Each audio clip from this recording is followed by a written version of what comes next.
Hello and good morning. My name is Carron Little and I'm the organizer of Out of Sight. Out of Sight as an organization is located in Chicago, and we are transmitting this broadcast to you live from the ancestral homelands of the Council of Three Fires, the Adwa, the Ojibwe, and the Potawatomi peoples. Today, I am in conversation with Kirsten Heshusius, who is currently based in Amsterdam in the Netherlands. And I first met Kirsten when she performed on February 28th, 2020, as part of the What Remains Festival, co-curated by ieke, Trinks and Joseph Ravens. So it's a great pleasure to be here with you today. And today is Saturday, April 2nd. And how are you doing on this spring morning? I'm doing very good. It's afternoon here, of course. And it is spring, but we just had 2 days with freezing weather and a little bit of snow. So, but Yeah. we're warm and inside. Thank you. Okay, well, I'd like to invite everybody to read Kirsten's bio, which will be in the description for the program. But I really want to highlight that Kirsten has a long-term commitment to working in outdoor sites. And I'm really looking forward to the conversation today because we're really going to be talking about touching on ecology in relation to sight.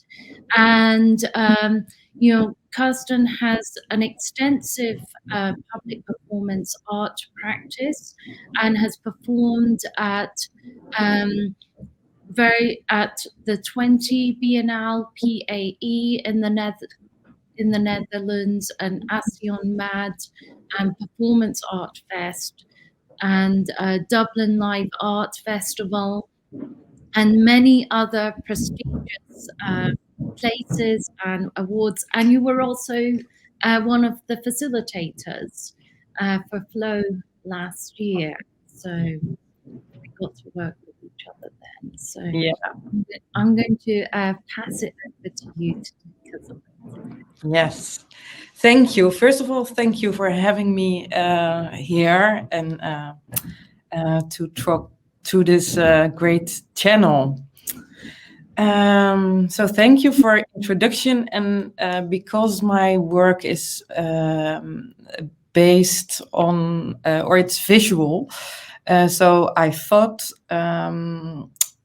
to first let you all see one of my works. It's called Impermanent State of Changing, and it was a work which had a few years of research. So, but first look at the photos of the performance cycle, and then I will tell you all a little bit more about the process.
So, so in permanent state of changing, I started the research, I think in 2016. And I think the first thing, there were always when I start, there are more things that run simultaneously. And I think one thing, I work with undocumented people, and for me, it's bizarre because they. I noticed that they don't have any rights. I mean, I live with them in the same city, but we're not equal. So that is one thing that's always on my mind. And the other thing, I think around that time, I noticed that in society and in politics, it became kind of common that people are excluded on the basis of characteristics of a group, which is something. It is strange. It felt as if tolerance, as tolerant as the Netherlands has, it's how do you say it? Staat de boek als. That is something from the Netherlands, but it seems as if tolerance is only only if you have money you can buy tolerance in a way. So it has become more of an economical thing. So then I also, of course, took a dive into my own nationality because I'm Dutch by birth. My family is Dutch for a few generations. And I was thinking, how do I relate to that? We have this flag, of course, that is an identification of a country. But that flag, red, white, and blue, which you also see I use in the performance, is not such a thing I really relate to. It has so many different layers of meaning. It used to be in World War II a sign of freedom against the German oppressors, but then now it is used to exclude people actually which don't have the Dutch nationality. So I'm really don't have a very positive relation with that flag. So that was something I really wanted to include in the performance. And then of course also when I think of my nationality, you go back into history and finding out what happened under that flag. And I can say to you that the Netherlands was one of the cruelest nations in the world. And a lot of people died. So there are also things I'm proud of, but these are the things that are all combined in that symbol of the flag. So there are so many, nationality gives limits, boundaries. So how, I started exploring what are my limits within that whole concept, and am I responsible for the history of my country, or how, I cannot shut my eyes and I see that it has impact, so much impact nowadays. So these are then all these things that go through my mind, and I read a lot about it. And when I started working, I actually first made a really big flag I think it was 8 by 3 meters or something. And I had a long pole and I tried to work with it, but nothing happened. It just stayed a piece of cloth, and the only thing you can do to change it or give it a metamorphose is to burn it. But that's not something I wanted to do. So I started with using cling foil, transparent one, and by trying to play with boundaries and limits and there are borders, all these kind of words, by actually setting out the cling foil in public space. And I just started by marking space. So just by wrapping the foil around objects, sometimes you can find out then if there are some kind of invisible borders in society. So I actually had made a few people quite upset by marking a crossroad, and I let the cling foil be there for a night, and the whole neighborhood was upset, and it was on Facebook, and so I found some invisible borders, I guess. So that's how I started, just with this neutral foil, and then I came back to the intuitively. I forgot about the flag, and then I thought, of course, I can use the colors to, and then there is the flag back. So then it came back into the image, actually.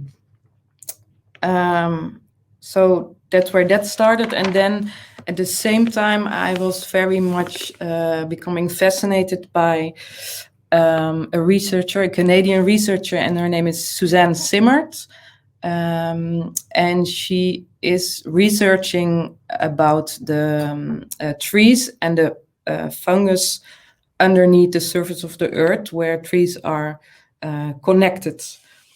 And also Peter Wolleben, a German forester, has written The Hidden Life of Trees. Read it.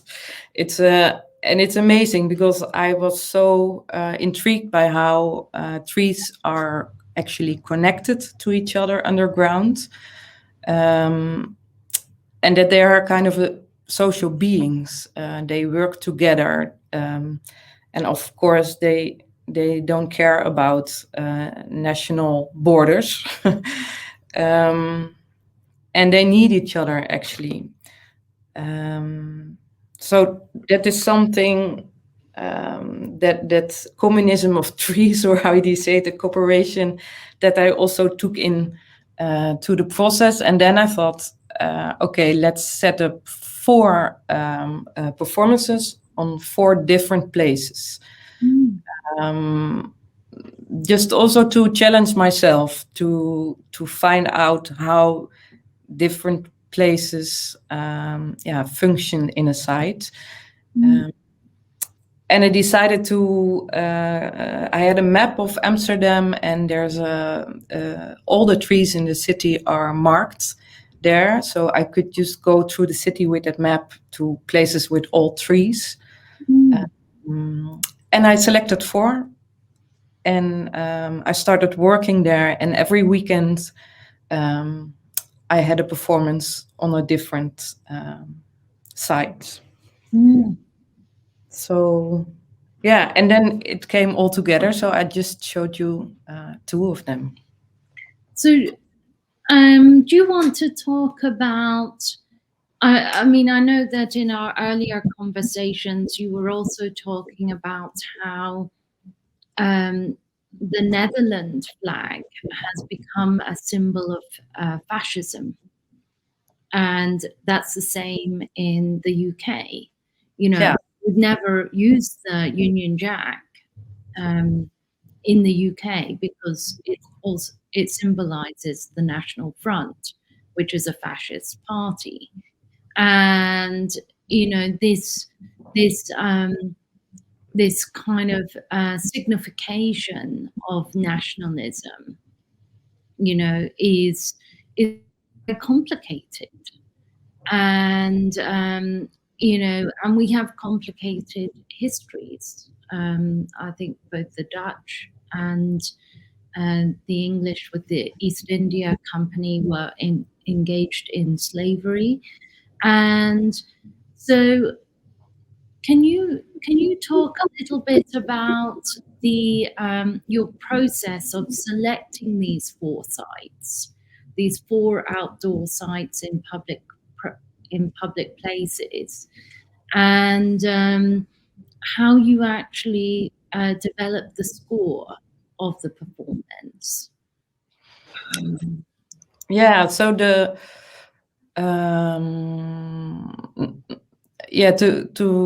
I think you already answered the first one about, because that flag has become a fascism symbol, and but it's not always recognized as such.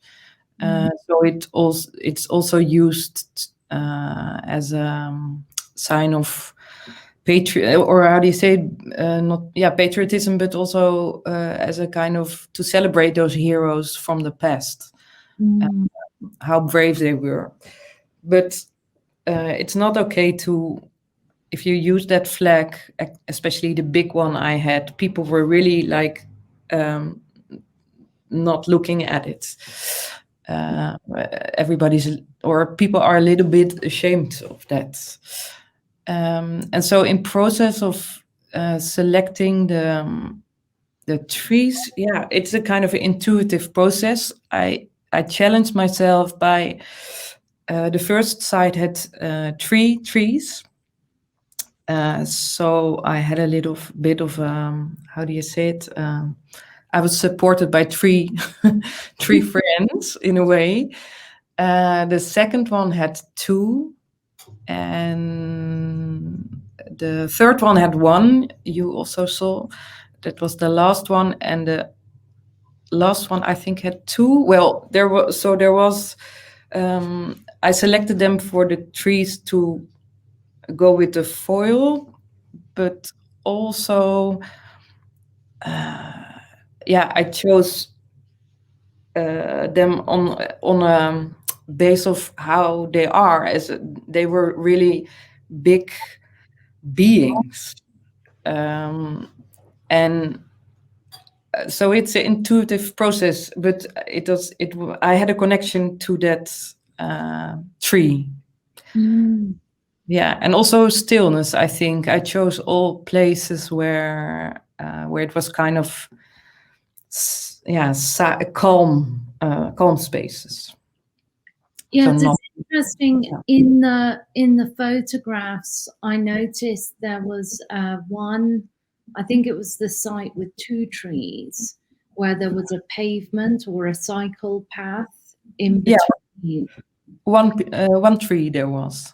All right, and that it seemed like that was also a border. It was, that space was actually, there was 1 tree, and on each space I worked in the week before the performance. So I spent a few days there and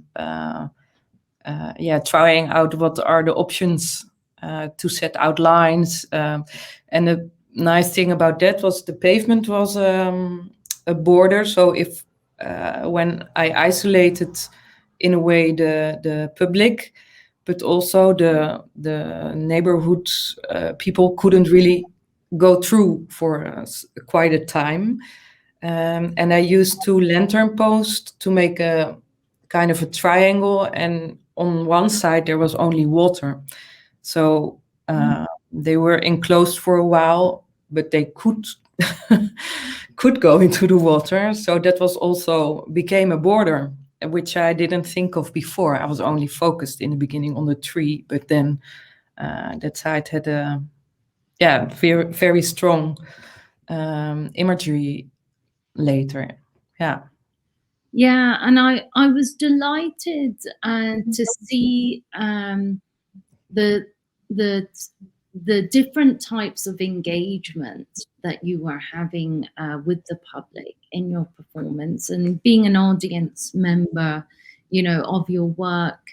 I know, how you really there's a jouissance, and there's a real kind of connection that is made with the audience. Can you talk about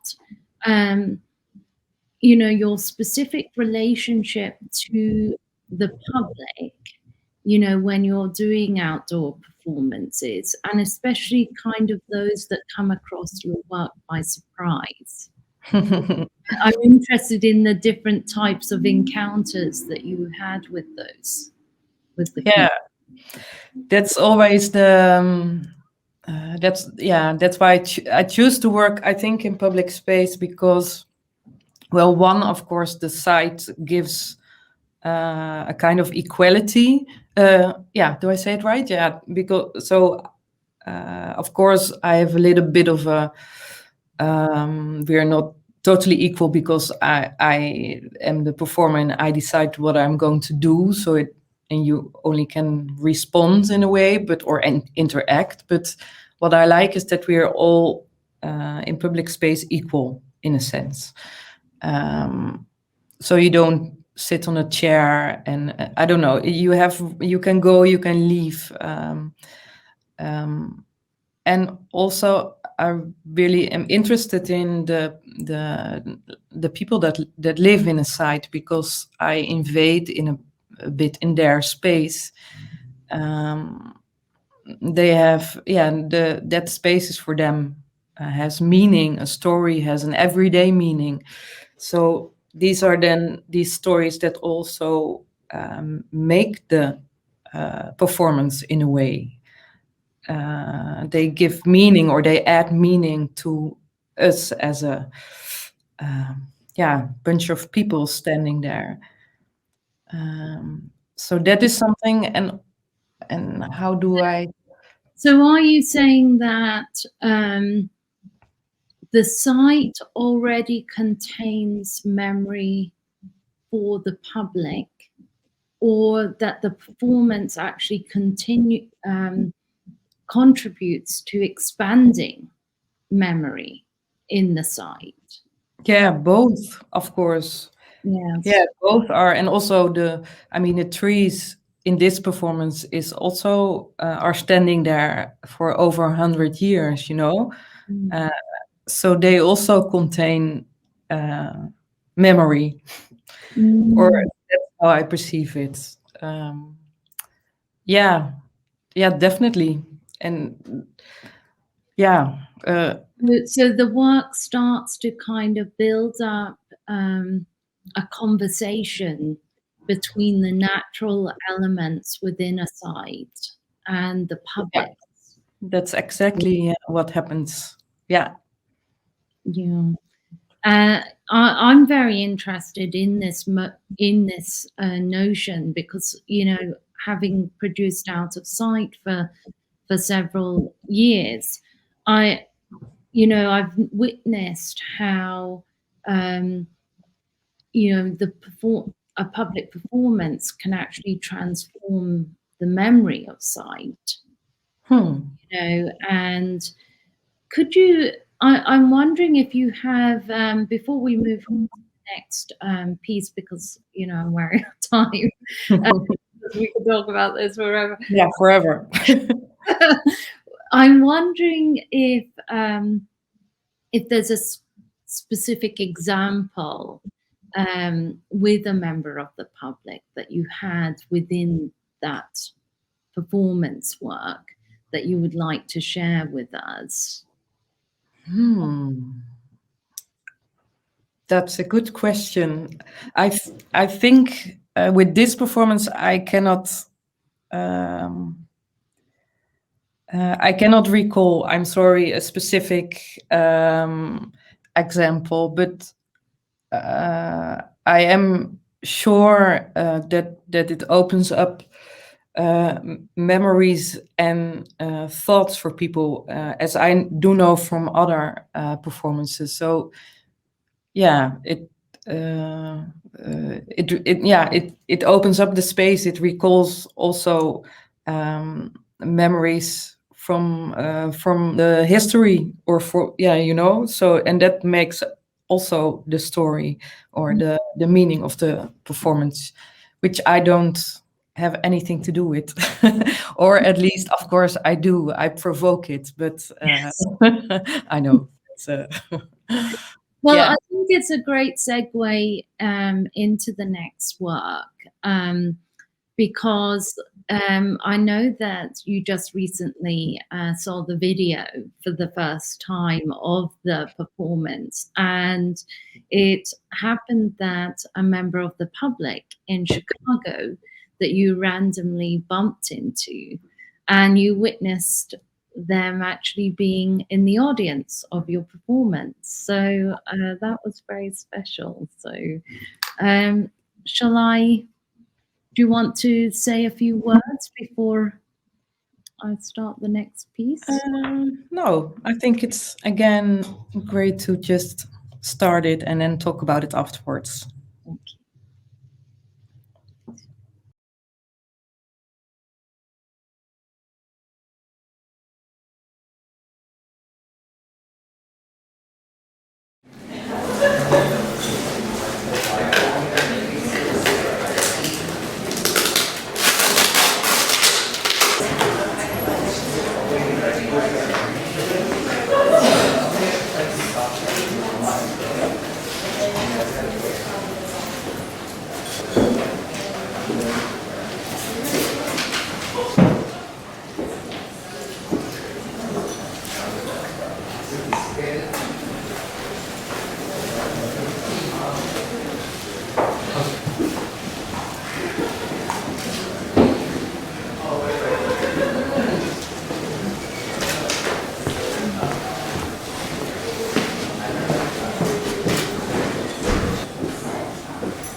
Barely.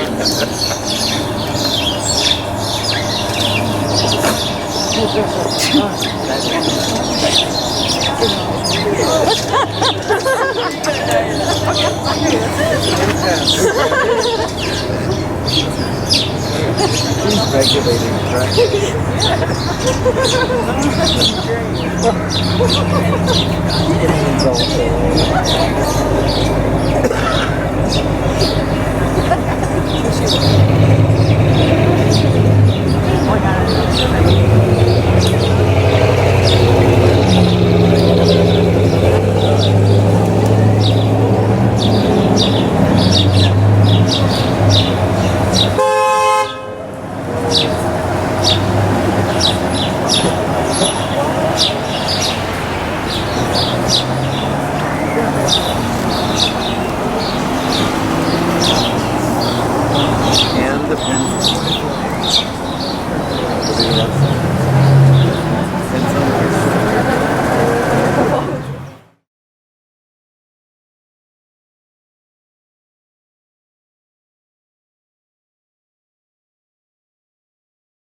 My apologies for the little break in that. I hope I rewound it to the correct point. I was fiddling around that. There was a lively, a wonderful conversation happening in the chat.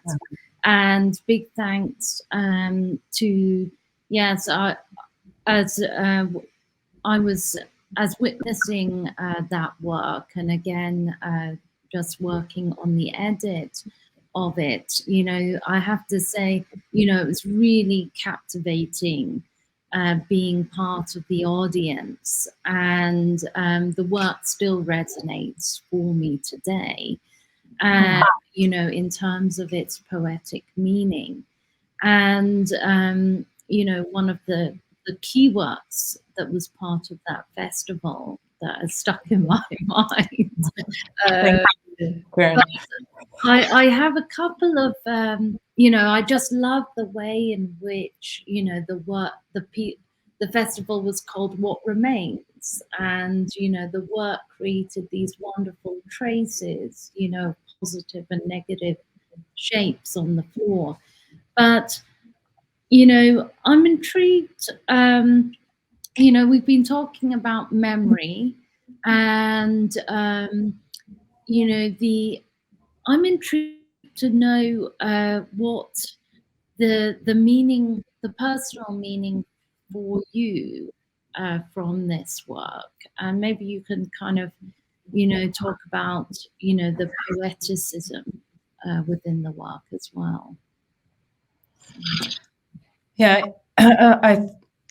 it was for me the first time in the US when working there, and I worked, I think, 2.5 weeks on this performance. And personal, it was, I think it was kind of a burial ritual for me. I was intrigued by all the traces, and because during these 2.5 weeks, I was thinking all the time about what will remain of this place when humans are gone. It might be very far away, but because I was thinking of the beginning of Chicago, I was trying to find out a lot about it. When the first inhabitants came, and then this whole tall city just came out of the ground, and then what struck me was that I realized, or I came to get to the story that twice a year the bird migration comes by, and exactly on the spot where that migration is, there are the high buildings. So twice a year, all the birds, or there are so many birds dying, flying into the windows. Of course, it happens all around the world, but exactly in this spot where they migrate, so that stuck me, and that brought me back to a little bit of the essence of life and human and nature. Yeah. Yes, this conflict, you know, between nature, which kind of resonates with the first piece that you showed as well. Yeah. And, you know, I know it's a huge problem that we face in Chicago. And there's a huge group of bird rescue team who go out around the loop in the early hours of the morning. They get up at 4 a.m. every day. And I've seen cars with their boots. I don't know what you call, I'm forgetting what you call the back, the trunk. The boot, we call it the boot. It's filled with hundreds. I've seen it filled with like one person's rescue trunk filled with over 50 birds that have been killed by flying into the mirrors of the skyscrapers in the Louvre, and it's really. But yes, and sorry, I kind of interrupted because I wanted to really expand on this crisis, that exists here. Yeah.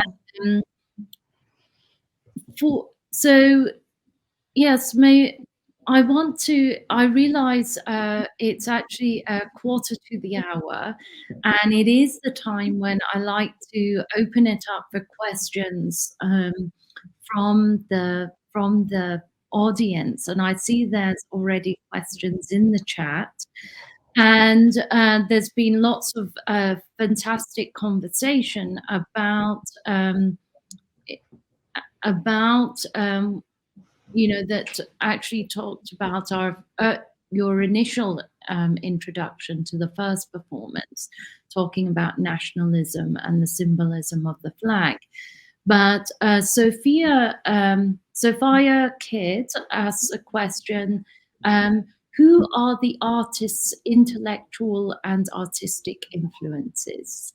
And I think that's something that we didn't get to discuss, and I think it's really, you have an interesting background. I think, or I can tell a little bit. So I've been coming to work. First, I was part of a visual theater company, I think for 7 years, which has its roots in the 70s. So through the artistic leader, I think these are kind of always my roots, although I was born in 79 and I wasn't there.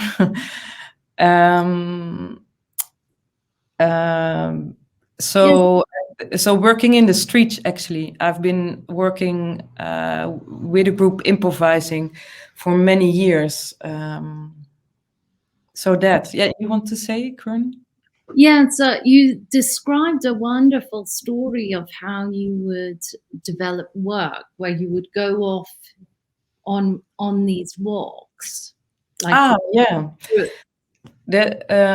it was kind of a how would you say, oefening, something to explore space, but also try out things. So we worked as a group. I think a group of 4 most of the time.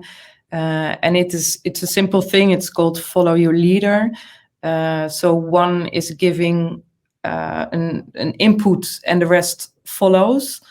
And then one takes over. So that's how you can, with a small group, cover space and play with it and play with the objects. So I'm very much have been trained in working with objects, materials, transforming them, giving one object different meanings.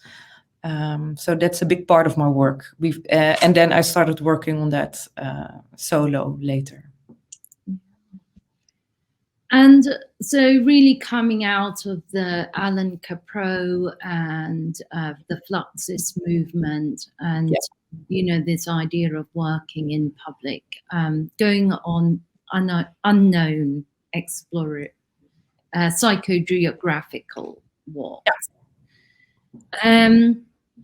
So there's another comment here from Kathy Schwalbe. There is a sculpture at Lawrence and the Chicago River reminiscent of part of your performance, a figure up high upon similarly cut stump pieces. You might appreciate it. I'll have to go take a photo of that. Interesting. Thank you, Kathy. Franz van Lent says, thank you very much for your talk. Great to see your work and hear you speak about it. It is fascinating to see different ways our minds have been working in that same period in time in Chicago. I knew about the birds, but finally did not see your performance, left a bit earlier. I it now all becomes clearer to me. Mhm. I have to say the birds have been singing a lot outside while we've been playing this. But I want to get to this question about, how does the poetic, and you talked about how materials, you really like to work with materials that create a transformation. And so I'm wondering about, how you're using that as a means of expanding poetic meaning in the realization of the work. Yeah, I think I always have the feeling that an image also always becomes is there sooner than a thought. So and also in my mind, images have a much broader story than words. So I perceive images and poetry of the image much easier than spoken language. So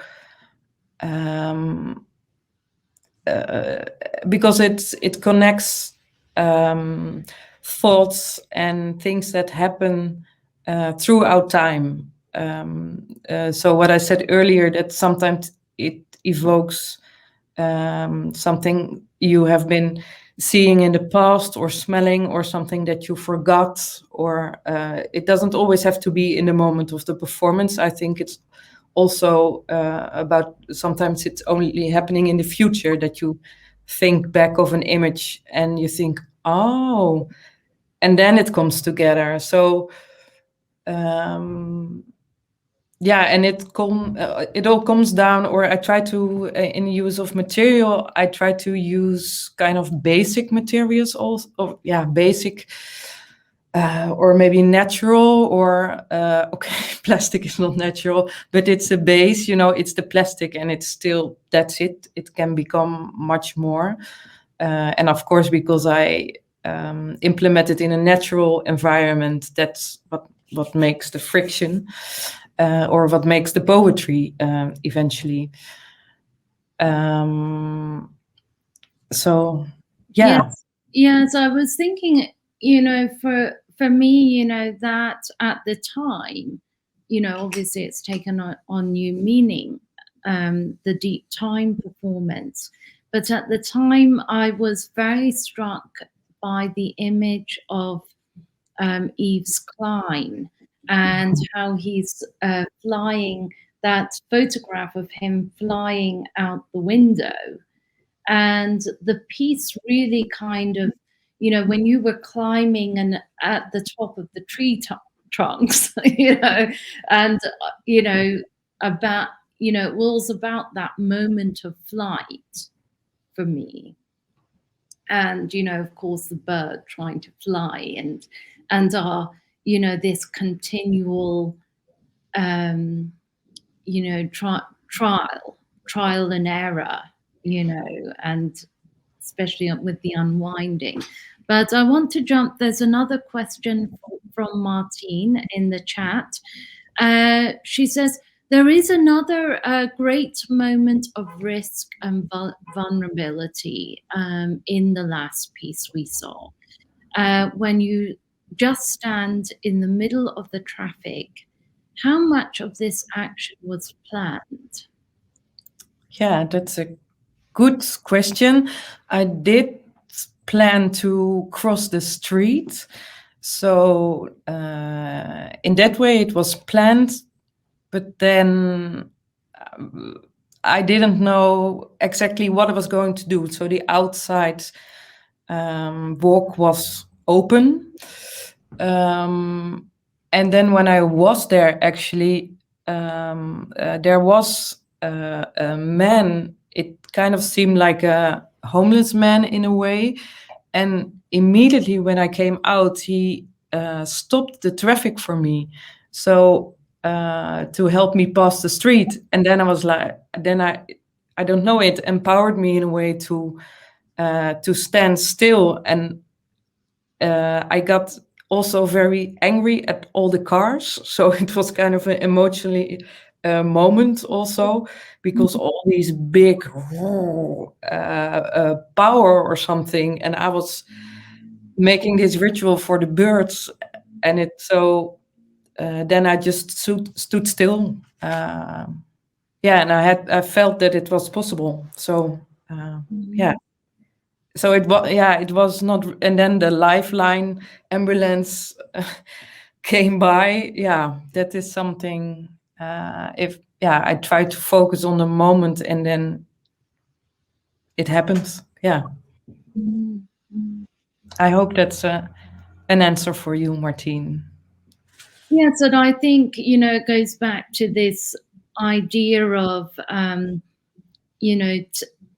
taking risks. And I know that you don't plan, you have maybe an abstract score for the performances that you develop in a site, but these are really, these expand again within the presence and time of the performance. Yeah.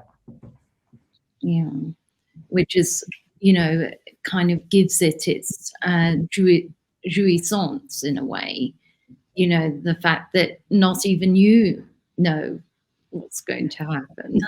No, and that I think that risk taking, and also with the puzzling back the tree, or I thought, I prepared it well, but I made a mistake.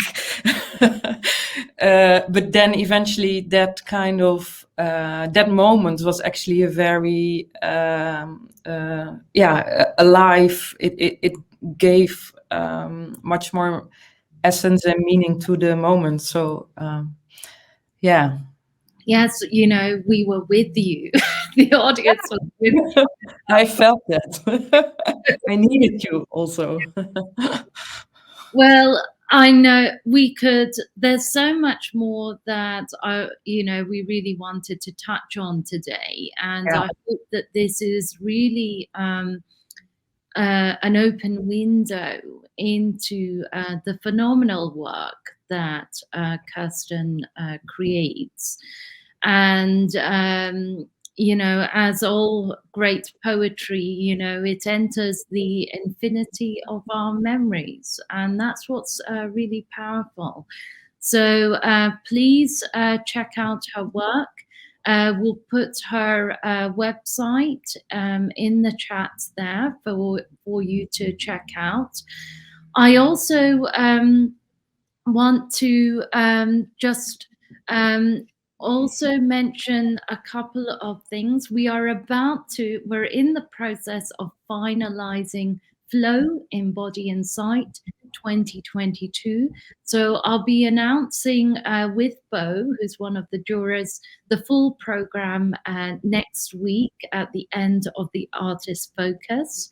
And next week, we will be in conversation with Bo Coleman for the Artist Focus conversation. Looking forward to it. Yes.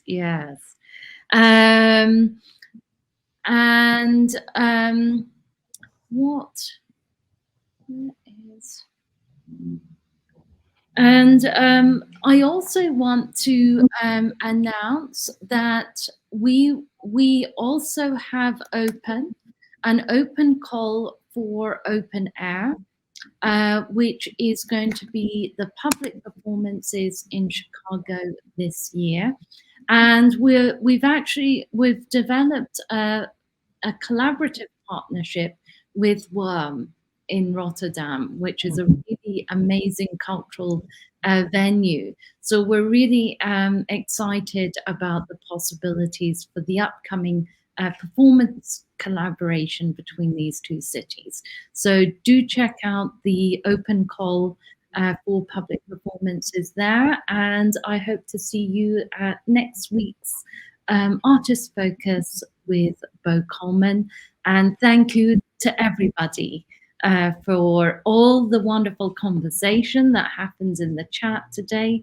Big thanks to Kirsten for sharing your work with us today. It was a much pleasure, and thank you everybody for joining. And yeah.